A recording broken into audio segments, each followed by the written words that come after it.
បាទតើបងប្អូនទាំងអស់គ្នាថ្ងៃនេះមេស្រីគាត់កំងឲ្យវ៉ាន់តាមអនឡាញមកតើគាត់កំងតរ៉េនឬក៏អីបបធំដល់នេះខ្ញុំចាំហូបតរ៉េនឃ្លានតរ៉េនយូរហើយគាត់កំងតរ៉េនហ្នឹងមើលទៅចាំមើលបងប្អូនគ្នាបងប្អូនតើជាអ្វីនៅក្នុងហ្នឹង1 2 3អញកច្រែងឃើញបបខ្មៅធំ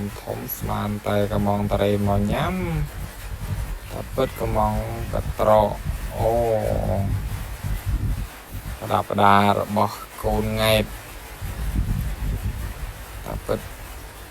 មេស្រីក៏ទិញប្រដាប់ប្រដារបស់កូនង៉ែតមកសម្រាប់កូនង៉ែតសោះស្មានតែគាត់ទិញតរ៉េនមកញ៉ាំខំតែចាំមើលអត់អលីងតែពិតក៏អាវកូនង៉ែតសោះអូនេះគឺជាកអាវរបស់កូនង៉ែតគាត់ទិញត្រៀមទុកឲ្យហើយនៅមានឯទៀតមានពូក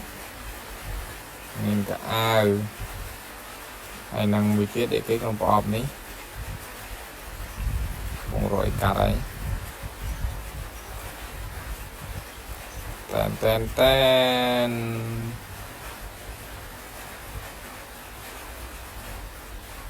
អូអាពិតជាសាប៊ូ